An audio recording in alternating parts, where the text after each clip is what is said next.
Hey guys what's up, कैसे हैं आप लोग। आई होप आप सभी लोग बहुत अच्छा कर रहे होंगे और इस लॉकडाउन पीरियड का बहुत ही अच्छा यूटिलाइजेशन कर रहे होंगे। मैं तो बहुत अच्छा यूटिलाइजेशन कर रहा हूँ। ऑलमोस्ट मैंने 32 वीडियोस जो हैं वो यूट्यूब पे अपलोड कर दिए हैं विद इन 20 to 22 डेज। ठीक है, आप वो सारे वीडियोस चेक कर लो।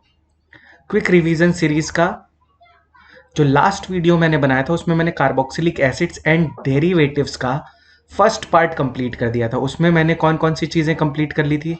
उसमें मैंने कार्बोक्सिलिक एसिड की रिएक्शंस कंप्लीट कर दी थी। उसमें मैंने एसाइल हैलाइड की रिएक्शन कंप्लीट कर दी थी। और उसमें मैंने क्या कंप्लीट कर दिया था, और उसमें मैंने एस्टर्स कंप्लीट कर दिया था। आज की वीडियो में हम क्या कंप्लीट करेंगे, जो रह गया है डेरिवेटिव्स में उसको हम कंप्लीट करेंगे। पर मैं एक चीज़ पहले बोल दे रहा हूँ, अगर आपने पार्ट 1 नहीं देखा है तो पहले प्लीज़ पार्ट 1 देखना और उसके बाद पार्ट 2 देखना। नहीं तो, क्योंकि उसमें पार्ट 1 में मैंने थोड़ा सा ओवरव्यू भी दिया था कि carboxylic acid and its derivative कौन सी रिएक्शन देते हैं। तो ये तुम्हें याद रखना है कि carboxylic acid and its derivative specifically gives addition elimination reaction. ठीक है, ये बात आप पार्ट 1 में देख सकते हो, कौन सी फास्ट रिएक्शन होती है, क्या रेट होता है, क्या डेरिवेटिव्स होते हैं, कैसे उनके नाम लिखते हैं, वो आपको वहां पे मिलेगा पार्ट 1 में। तो बिना पार्ट 1 देखे पार्ट 2 मत देखना, नहीं तो समझ में नहीं आएगा। मेरी कोई गारंटी नहीं है अगर आपने पार्ट 1 बिना देखे पार्ट 2 देखा तो। ठीक है, तो आज का वीडियो जो है उस वो किसके लिए वैलिड है, कौन से स्टूडेंट्स देख सकते हैं। जेई मेंस के स्टूडेंट देख सकते हैं जो 2020 के लिए तैयारी कर रहे हैं। नीट के स्टूडेंट्स देख सकते हैं जो 2020 के लिए तैयारी कर रहे हैं।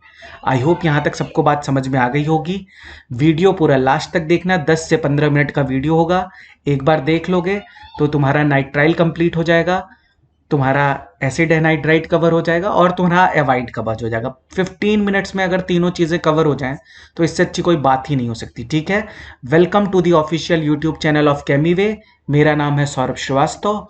अगर आप मुझसे डायरेक्टली कॉन्टेक्ट करना चाहते हो तो यहाँ पे मैंने टेलीग्राम की आईडी दे दी है। आप टेलीग्राम की आईडी पे ऐड हो जाओ, कोई भी क्वेश्चन है वहाँ पे पूछ सकते हो। मान लो टेलीग्राम की आईडी पे ऐड नहीं होना चाहते हो तो मुझे कमेंट सेक्शन में लिख के क्वेश्चन पूछ लो, जहाँ मन करे वहाँ पे क्वेश्चन पूछ लो। जो मेरे स्टूडेंट्स हैं वो मुझे व्हाट्सएप पे करके पूछ लेते हैं। अब व्हाट्सएप का नंबर मैं जल्दी ही शेयर कर दूंगा, पर मैंने मेल आईडी में डिस्क्रिप्शन बॉक्स में दे देता हूँ। वहाँ पे भी आप मुझसे कोई भी क्वेश्चन हो, कोई पर्सनल भी क्वेरी हो तो वो आप पूछ सकते हो, या क्वेश्चन से रिलेटेड कोई बात हो, कोई पर्सनल प्रॉब्लम हो तो हम वहाँ पे डिस्कस कर सकते हैं। ठीक है, सब्जेक्ट से रिलेटेड, उससे बाहर कुछ हो वो भी हम डिस्कस कर सकते हैं। आज का वीडियो मैं शुरू करता हूँ। तो लास्ट क्लास में हमने कार्बोक्सिलिक एसिड कवर कर लिया है, एस्टर कवर कर लिया है और हमने कर लिया है एसाइल हैलाइड। तो प्लीज़ वो वीडियो जाके देख लेना। आज मैं करूँगा सबसे पहले हम कवर कर लेते हैं एनहाइड्राइड को। पहली चीज़ तो एनहाइड्राइड का फॉर्मेशन कैसे होता है। एनहाइड्राइड का फॉर्मेशन होता है जब मैं कार्बोक्सिलिक एसिड को या तो सेम मॉलिक्यूल ले लो दो, या तो डिफरेंट मॉलिक्यूल ले लो। तो डिफरेंट मॉलिक्यूल ले लोगे और उसको हीट कर दो किसके साथ, डिहाइड्रेटिंग एजेंट के साथ, तो किसका फॉर्मेशन हो जाएगा, एनहाइड्राइड का। इसको हम बोलते हैं एनहाइड्राइड। अब एनहाइड्राइड की अगर मैं एसिडिक मीडियम में हाइड्रोलिसिस करूं, किस मीडियम में हाइड्रोलिसिस करूं बेटा, H+H2O। तो मैंने तुम्हें ट्रिक क्या बताई थी, ये है तुम्हारा लीविंग ग्रुप, इसको यहां से ब्रेक कर देना, कार्बन को देना OH और O को देना H, तो ये बन जाएगा RCOOH, मतलब कार्बोक्सिलिक एसिड प्लस R-COOH। अब ये थोड़ा लॉजिकल भी है, सोच के देखो, अगर इन दोनों मॉलिक्यूल से वाटर निकालूंगा तो ये बनेगा एनहाइड्राइड, तो अगर वापस उसको वाटर दे दूंगा तो क्या बन जाएगा, 2 मोल्स ऑफ कार्बोक्सिलिक एसिड। अगर ये सेम होंगे तो सेम बन जाएंगे और डिफरेंट होंगे तो डिफरेंट बन जाएंगे, कोई दिक्कत ही नहीं है। नेक्स्ट देखो, बेसिक मीडियम में हाइड्रोलिसिस करेंगे तो क्या होगा, बेसिक मीडियम में हाइड्रोलिसिस करेंगे तो भी सेम ही होगा, बट केवल क्या होगा, यहाँ पे कार्बोक्सिलेट आयन बन जाएगा। तो अब ये कौन सी बहुत बड़ी चीज़ है, ये तो सबको आता ही है। ठीक है, ये सिंपल है। इसके बाद बताओ, क्या इससे मैं एसाइल हैलाइड का फॉर्मेशन कर सकता हूँ, नहीं, क्योंकि that is more reactive than anhydride, और उसमें जो लीविंग ग्रुप होता है वो इसके लीविंग ग्रुप से क्या होता है, अच्छा लिविंग ग्रुप होता है, तो वही लिविंग ग्रुप क्या हो जाएगा, जो न्यूक्लियोफाइल अटैक करेगा वही लिविंग ग्रुप के फॉर्म में क्या हो जाएगा, रिलीज हो जाएगा। तो यहां से हम एसाइल हैलाइड का फॉर्मेशन नहीं कर सकते। पर क्या इससे हम एस्टर का फॉर्मेशन कर सकते हैं? बिल्कुल कर सकते हैं। तो मान लो मैं इसकी रिएक्शन करा दूं R-OH से, तो देखो क्या होगा, ये इस पे अटैक करेगा तो एक तो बन जाएगा एस्टर, तो ये बन जाएगा RC डबल बॉन्ड O, इसको डबल डैश कर लो तो ये बन जाएगा OR डबल डैश, एस्टर का फॉर्मेशन हो गया। और एक बन जाएगा कार्बोक्सिलिक एसिड, तो ये बन जाएगा RC डबल बॉन्ड OH, तो ये मेरा किसका फॉर्मेशन हो गया, एस्टर का फॉर्मेशन हो गया। ठीक है, अब मैं पूछूं नेक्स्ट क्वेश्चन, क्या इससे मैं एमाइड का फॉर्मेशन कर सकता हूँ? बिल्कुल यार, एमाइड का तो फॉर्मेशन कर ही सकता हूँ। अब जैसे मान लो इसकी मैं RNH2 से रिएक्शन करा दूं, प्राइमरी एमाइड है, या R डैश से करा दूं, तो ये बन जाएगा ऑब्वियसली 2 डिग्री एमाइड बन जाएगा, RC double bond NH NH R dash बन जाएगा। या मान लो इसको तुम R डबल डैश कर लो तो ये R डबल डैश बन जाएगा। प्लस यहाँ से कार्बोक्सिलिक एसिड तो रिमूव होना ही होना है, तो ये बन जाएगा 2 डिग्री एमाइड। ये क्या बन गया, 2 डिग्री एमाइड। इसकी रिएक्शन अगर मैं 2 डिग्री एमीन से कर दूं, जैसे मान लो R double dash NH R triple dash, तो किसका फॉर्मेशन हो जाएगा, तो 3 डिग्री एमाइड का फॉर्मेशन हो जाएगा, C double bond O N R double dash R triple dash, ये बन जाएगा तुम्हारा 3 डिग्री एमाइड। इजी, यहाँ तक किसी को कोई प्रॉब्लम नहीं। अब अगर मैं इसकी रिएक्शन करा दूं बेंजीन और AlCl3, तो ये तो इजी रिएक्शन है, सबको पता है। ये वाला बॉन्ड यहाँ से ब्रेक होगा, इस पे पॉजिटिव चार्ज आएगा और ये बन जाएगा। अब यहाँ पे मैं तुम्हें एक चीज़ और बताता हूँ, चलो इसी को मैं थोड़ा सा फर्दर बढ़ा देता हूँ। अगर बताओ मैं इसकी क्लीमेंशन रिडक्शन कर दूँ, तो अगर मैं इसकी क्लीमेंशन रिडक्शन लिख देता हूँ, क्लीमेंशन रिडक्शन कर दूँ, ये इसकी रिएक्शन नहीं है, बस ऐसे ही मौज मस्ती के लिए बता दे रहा हूँ कि क्लीमेंशन रिडक्शन कर दूँ या वॉल्फ किश्नर रिडक्शन कर दूँ, तो ये देखो क्या बन जाएगा, बेंजीन हो जाएगा और ये बन जाएगा CH2CH3। तो एक एक्स्ट्रा रिएक्शन ऐसे ही डाल दी अपने मन से, ठीक है।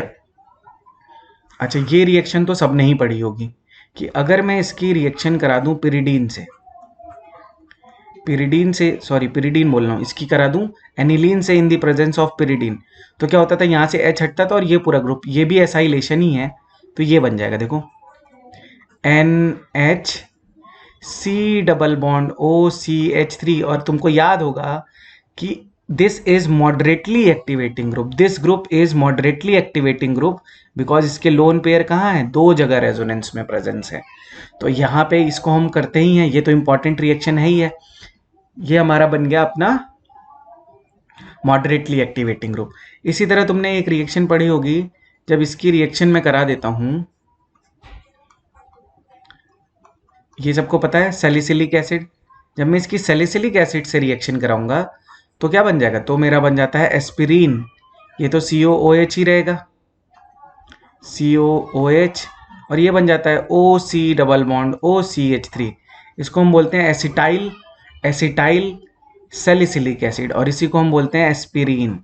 तो ये चीज़ सबको पता होगी। आई होप यहाँ तक सबको समझ में आ गया होगा। यहाँ पे हम एनहाइड्राइड का जो डिस्कशन है वो यहीं पे फिनिश करते हैं। अब हम आते हैं एमाइड पे, ठीक है। चलो अब हम सबसे पहले उठा लेते हैं एमाइड को, तो मैं सीधे ले लेता हूँ RC double bond O NH2। अगर मैं RC double bond O NH2 की रिएक्शन, सबसे पहले देखो वही हाइड्रोलिसिस तो हमें करनी आनी ही चाहिए, H+H2O। तो इसमें क्या याद रखना है, H+H2 करूंगा, ये ग्रुप यहाँ से रिलीज हो जाएगा, तो देखो कार्बोक्सिलिक एसिड तो बन ही रहा है सब में, ठीक है। अब एसिडिक मीडियम है, ये अमोनिया बनेगा, प्लस अमोनिया तो एसिडिक मीडियम में क्या बन जाएगा, NH4+। अब इसकी अगर मैं बेसिक मीडियम में रिएक्शन कराऊं या बेसिक मीडियम में हाइड्रोलिसिस करूं, तो ये वाला ग्रुप यहाँ से रिलीज हो जाएगा, ये बन जाएगा RCOO O-Na++ अमोनिया। इजी, कोई दिक्कत नहीं किसी को। नेक्स्ट पॉइंट, अगर मैं इसका करा दूं क्या, डिहाइड्रेशन। डिहाइड्रेशन का मतलब होता है रिमूवल ऑफ वाटर, तो मैं यहाँ पे एक डिहाइड्रेटिंग एजेंट ले ले रहा हूँ P4O10 और इसको हीट कर दे रहा हूँ। देखो यहाँ से H2 निकलेगा, यहाँ से O निकलेगा, 2 बॉन्ड यहाँ से ब्रेक हुआ, 2 बॉन्ड यहाँ से ब्रेक हुआ, तो उसकी वैलेंसी कंप्लीट करने के लिए मैं क्या बना दूंगा, ट्रिपल बॉन्ड बन जाएगा। इसको हम बोलते हैं नाइट्राइल, इसको हम क्या बोलते हैं, नाइट्राइल बोलते हैं। अच्छा, अगर मैं इसकी रिएक्शन करा दूं किससे, LiAlH4 मतलब रिड्यूसिंग एजेंट से, अगर मैं इसकी रिएक्शन करा दूं और वाटर से, तो देखो यहाँ से दोनों बॉन्ड ये हट जाएगा ऑक्सीजन वाले और 2 H आ जाएगा, तो ये बन जाएगा RCH2NH2, इसका मतलब ये क्या बन गया, प्राइमरी एमीन, प्राइमरी एमीन। तो अभी के लिए एमाइड की इतनी रिएक्शन हम देखते हैं, और कोई इंपॉर्टेंट रिएक्शन अगर तुम्हें याद आएगी तो प्लीज कमेंट सेक्शन में लिखना, मैं बता दूंगा। अब हम लास्ट टॉपिक आज का करते हैं, विच इज नाइट्राइल। तो नाइट्राइल जल्दी से कवर करते हैं और टॉपिक को फिनिश करते हैं। तो नाइट्राइल में सबसे इंपॉर्टेंट चीज वही है, सबसे पहले तो तुम्हें हाइड्रोलिसिस आना ही आना चाहिए। तो सबसे पहले मैं H+ वाटर, ध्यान से देखो, अगर मैं इसकी पार्शियल हाइड्रोलिसिस करूं, ये तुम्हें क्वेश्चन मिल जाएगा कहां पे, एनसीईआरटी में मिल जाता है। तो पार्शियल हाइड्रोलिसिस करूंगा तो क्या होगा, यहां से 2 बॉन्ड ब्रेक कर देना, दोनों बॉन्ड ब्रेक करना, कार्बन को मिलेगा 2 ऑक्सीजन, जब भी एक कार्बन पे 2 ऑक्सीजन आता है तो वहां से वाटर क्या हो जाता है, रिमूव हो जाता है। ये बात सबको मेरे ख्याल से पता होगी, नहीं पता है तो मैं लिख दे रहा हूं कि gem diols are very unstable. तो इसमें से तुरंत क्या होता है, वाटर रिमूव हो जाता है। तो ये क्या बन जाता है, ये डबल बॉन्ड O बन जाता है, इसको बोलते हैं जेम डाई ऑल्स। तो मैं समझा भी रहा हूं, केवल रटने को नहीं बोल रहा हूं, ठीक है। इसको बोलते हैं gem diol. Gem diol is very unstable, तो वहां से तुरंत वाटर क्या हो जाता है, रिमूव हो जाता है, और ये फिर से बैकवर्ड डायरेक्शन में चली जाती है रिएक्शन, तो फिर वही बन जाता है। तो जब पार्शियल हाइड्रोलिसिस होगी तो यहाँ पे एमाइड का फॉर्मेशन होगा, इजी है ये बिल्कुल। और फिर जब इसकी कंप्लीट हाइड्रोलिसिस होगी, जब इसकी कंप्लीट हाइड्रोलिसिस होगी तो साइनाइड की तुम्हें पता ही है कि हाइड्रोलिसिस होती है, कंप्लीट हाइड्रोलिसिस होती है। अगर देखो नहीं लिखा है क्वेश्चन में पार्शियल हाइड्रोलिसिस, तो कंप्लीट ही हाइड्रोलिसिस लेके चलनी है, तीनों बॉन्ड ब्रेक कर देना। देखो ध्यान से, C पे आएंगे 3 OH, C पे आएंगे 3 OH, और यहां से वाटर क्या हो जाएगा, रिमूव हो जाएगा, तो ये बन जाएगा RC डबल बॉन्ड OH। तो साइनाइड की जब भी हाइड्रोलिसिस होती है तो बनता है तुम्हारा क्या, कार्बोक्सिलिक एसिड, प्लस ऑब्वियस सी बात है कि यहाँ से अमोनिया रिमूव होगा, वो बन जाएगा NH4+। और अगर यही रिएक्शन बेसिक मीडियम में कराओगे तो ऑब्वियस सी बात है क्या हो जाएगा, देखो अगर यही रिएक्शन में बेसिक मीडियम में करा दूं तो क्या हो जाएगा, ये बन जाएगा RCOO- अमोनिया। कोई दिक्कत ही नहीं है, बस अगर पार्शियल हाइड्रोलिसिस लिखेगा तो समझ जाना कि पार्शियल हाइड्रोलिसिस कराने पे हमें क्या करना है, पार्शियल हाइड्रोलिसिस कराने पे हमें एमाइड का फॉर्मेशन करना है, ठीक है। आई होप यहाँ तक सबको बात समझ में आ गई होगी। वैसे यहाँ पे स्टेप पे रुकती नहीं है रिएक्शन, इसीलिए क्वेश्चन में लिखा होगा कि पार्शियल हाइड्रोलिसिस हो रही है, ठीक है। अब हम आते हैं, अगर मैं इसका रिडक्शन करा दूं तो देखो वही है, H2Ni से करा दूं, या मतलब कैटेलिटिक हाइड्रोजनेशन, या फिर NaHG followed by C2H5OH, electron और H+। तो ऑब्वियस सी बात है कि यहां से ये दोनों बॉन्ड ब्रेक हो जाएंगे और ये बन जाएगा RCH2NH2। तो ये बन गया तुम्हारा प्राइमरी एमीन्स, ठीक है। अब जो मैंने यहाँ पे लिखा था उसका तुम स्क्रीनशॉट ले लेना, ये मैं हटा दे रहा हूँ, ठीक है, ताकि ये हमारे पास स्पेस हो और हम अच्छे से कर पाएँ। अच्छा, ये रिएक्शन तुमने जरूर पढ़ी होगी कि अगर मैं इसकी रिएक्शन करा दूं डाइबाल H से, तो तुम्हें डाइबाल H मैंने देखो 2 जगह यूज करा दिया। डाइबाल H एक बार मैंने कहाँ पे यूज कराया, एक बार मैंने एस्टर में यूज कराया, और दूसरी बार मैं कहाँ यूज करा रहा हूँ, साइनाइड में यूज करा रहा हूँ। डाइबाल H is a reducing agent, full form क्या होता है, die isobutyl aluminium hydride. Selectively cyanide को कहाँ कन्वर्ट कर देता है, सेलेक्टिवली कन्वर्ट कर देता है इसको एल्डिहाइड में। तो सबसे पहले, इससे पहले इमीन बनेगा, फिर इसके बाद इसकी हाइड्रोलिसिस होगी, तो यहाँ पे वाटर भी होगा, तो फर्स्ट स्टेप में ये होगा और सेकंड स्टेप में वाटर होगा। तो सेकंड स्टेप में वाटर के बाद यहाँ पे क्या बन जाएगा, यहाँ पे बन जाएगा एल्डिहाइड, यहाँ पे क्या बन जाएगा, एल्डिहाइड। एक तो रिएक्शन ये हो गई, एक और हम रिडक्शन कर सकते हैं, उसको हम बोलते हैं स्टीफेंस रिडक्शन।